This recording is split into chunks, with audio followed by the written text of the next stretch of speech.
असुर वीरों, मैं नहीं जानता आज से पूर्व जो देवासुर संग्राम हुआ था उसमें देवताओं और असुरों ने क्या खोया और क्या पाया। मैं तो केवल इतना जानता हूं कि आप में से प्रत्येक असुर किसी भी देवता से श्रेष्ठता में कम नहीं। सत्य तो यह है कि हम सारे के सारे असुर उन्हीं ऋषि कश्यप की संतान हैं जिनसे देवताओं ने भी जन्म लिया, किंतु श्रेष्ठता के युद्ध में देवता हम असुरों से अधिक आगे निकल गए। ध्यान रहे, हमें अपनी वो खोई हुई प्रतिष्ठा प्राप्त करनी है। हमें यह सिद्ध करना है कि हम देवताओं से किसी भी क्षेत्र में, किसी भी विषय में, किसी भी आचरण में कम नहीं। मेरा यह खड्ग आपके समक्ष आने वाले हर संकट का मुंह तोड़ उत्तर देगा। मैं अपने एक एक सैनिक के प्राणों का मूल्य जानता हूं। हमसे कोई भी कार्य ऐसा ना हो जिससे हमारी श्रेष्ठता पर प्रश्न चिन्ह लग जाए। महाराज, हम आपके साथ हैं और हम आपके लिए अपने प्राण भी न्यौछावर कर सकते हैं।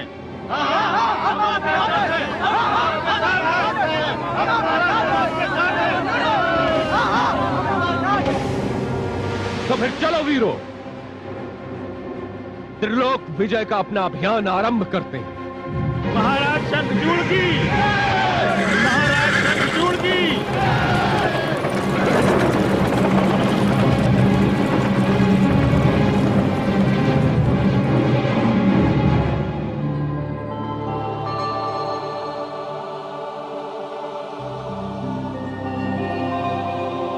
हे देवी भुवनेश्वरी, यह तो बड़ा ही विचित्र कांड घटने जा रहा है।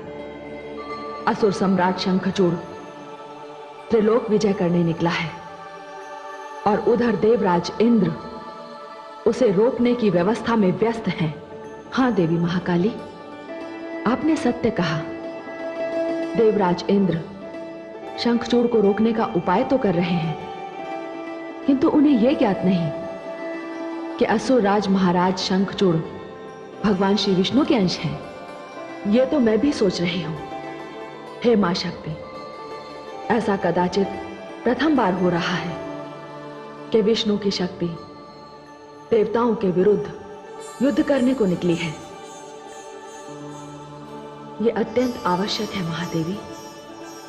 इस कथा को देवी लक्ष्मी तथा देवी सरस्वती के द्वंद्व ने जन्म दिया है, इसलिए शक्तियों का सदुपयोग कम और दुरुपयोग अधिक हो रहा है। किंतु जो कुछ भी घटने जा रहा है वो बड़ा ही विस्मयकारी है। उधर देखिए महादेवी, इंद्रलोक में असुरराज शंखचूड़ को रोकने के लिए कैसी कैसी योजनाएं बन रही हैं। उसे रोकना होगा, किसी भी भांति रोकना होगा। किंतु हे देवराज, कैसे रोका जाए शंखचूड़ को? वो तो आंधी की भांति एक लोक से दूसरे लोक पर विजय प्राप्त करता हुआ हमारी ओर बढ़ता आ रहा है। वायुदेव, हम उसे आपकी शक्तियों द्वारा रोकेंगे। मेरे मस्तिष्क में एक योजना है। यदि उस योजना के अनुसार आपने कार्य किया तो उस झंझावात के पांव रुक जाएंगे। कहिए देवराज, मुझे क्या करना है? बताता हूं।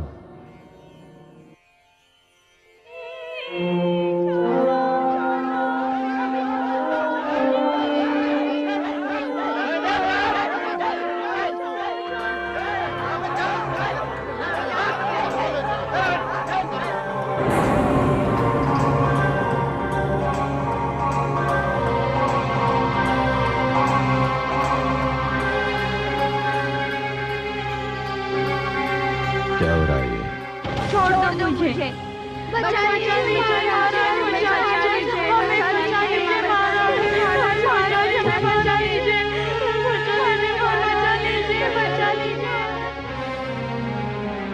शांत हो जाइए।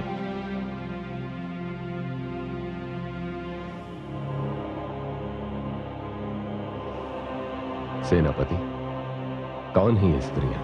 असुर सम्राट, हम जब भी कहीं आक्रमण करते हैं, विजय के पश्चात उस नगर की सुंदर स्त्रियों को हम बंदी बना लेते हैं। यही असुर युद्ध की परंपरा है।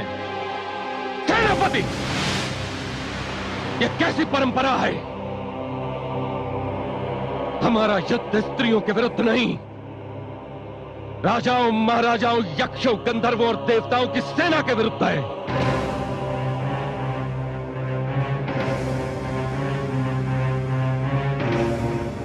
मुक्त कर दीजिए इन्हें। यह आप क्या कह रहे हैं महाराज? इससे पहले तो यही स्त्रियां असुरों के मनोरंजन का साधन बनती रही हैं। यही तो वो कारण है जो देवताओं को श्रेष्ठ और हम असुरों को निकृष्ट बना देता है। आप स्त्री को मनोरंजन का साधन कहते हैं? लज्जा आनी चाहिए आपको। स्त्री जननी होती है। पत्नी होना स्त्री का एक आदर्श रूप है, और आप कहते हैं कि स्त्री मनोरंजन का साधन है। महाराज, आज तक तो यही होता रहा है। अब नहीं होगा। ये मेरा आदेश है। इन्हें जहां जहां से लाया गया है, वहां वहां सम्मान पूर्वक पहुंचा दिया जाए, और आज के पश्चात यदि किसी ने ऐसा दुस्साहस किया तो उसे मैं स्वयं दंड दूंगा। यदि किसी ने इनकी ओर आंख उठाई तो उसकी आंखें निकाल ली जाएंगी। किसी ने इनकी ओर हाथ बढ़ाए तो वे हाथ तोड़ दिए जाएंगे। किसी अधम ने इनकी ओर बढ़ने की धृष्टता की तो उसे पंग बना दिया जाएगा।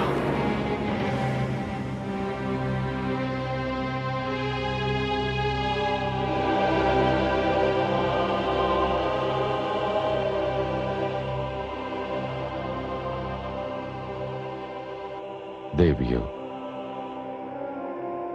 मैं आज तक स्त्रियों पर किए गए सभी अत्याचारों के लिए असुरों की ओर से आप सबसे क्षमा चाहता हूं। आप मुक्त हैं। जा सकते हैं। महाराज की जय हो, महाराज की जय हो।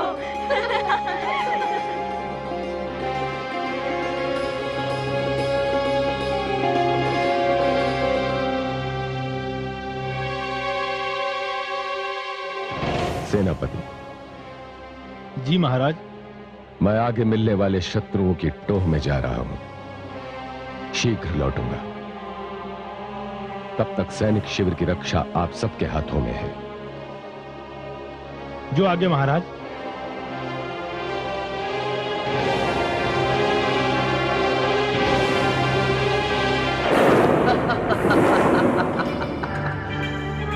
हे वायुदेव, आपको इससे अच्छा अवसर भविष्य में कभी प्राप्त नहीं होगा। इस समय यह असुर शंखचूड़ अकेला ही आने वाले नगर तक जाएगा। आप अपने मेघ झंझावात की सहायता लीजिए। जो आज्ञा देवराज।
संध्या हो गई। इस समय तो सारे सैनिक अपने शिविरों में लौट आते हैं। ऐसे समय में ये सारे के सारे अशुभ संकेत मुझे क्यों प्राप्त हो रहे हैं? कहीं मेरे स्वामी किसी संकट में तो नहीं? हे ईश्वर, हे नारायण, हे वासुदेव, मेरे सुहाग की रक्षा करना।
अत्यधिक प्रसन्न हूं।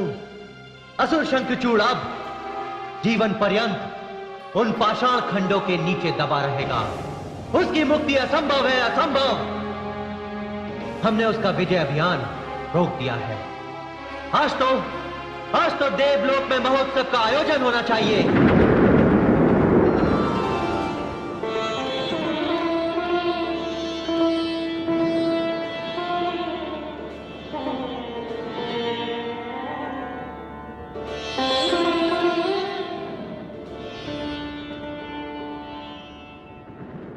हे प्रभु, अब मुझे भी इसका विश्वास हो गया है कि मेरे स्वामी अवश्य किसी गहरे संकट में हैं। देवर्षि नारद ने जैसा मुझसे कहा, मैंने वैसा ही किया। मैं आपके 12 अक्षर मंत्र का जाप कर रही हूं। इस मंत्र ने जिस प्रकार बालक ध्रुव की रक्षा की, महान असुर भक्त प्रहलाद की रक्षा की, उसी प्रकार ये मंत्र मेरे पति की रक्षा करे। उन्हीं की रक्षा के लिए मैंने इस विरह को स्वीकार किया। उन्हें अपने शरीर को स्पर्श नहीं करने दिया जिसके वो स्वामी हैं। आप जब तक मुझे इसका संकेत नहीं देते कि मेरे पति सकुशल हैं, तब तक मैं अन्न जल ग्रहण किए बिना यहीं बैठे रहूंगी।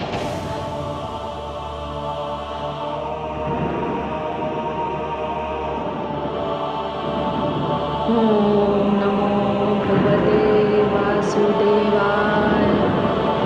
ओम नमो भगवते वासुदेवाय। ओम नमो भगवते वासुदेवाय।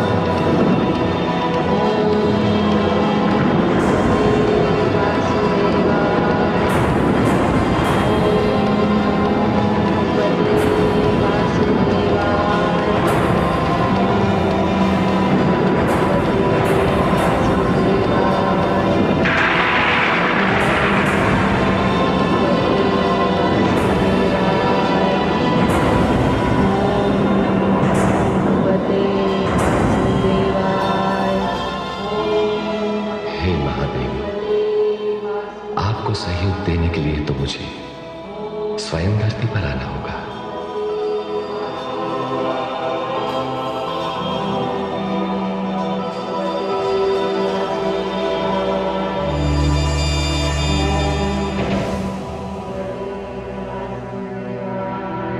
आज्ञा प्रभु, आदेश दीजिए।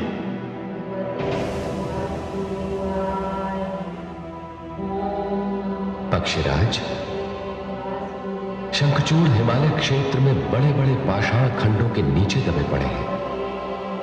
आप आप शीघ्र वहां जाएं और उन पाषाणों को उनके शरीर से उठाकर दूर फेंक दें, उन्हें संकट से मुक्त करें। जैसी आज्ञा प्रभु।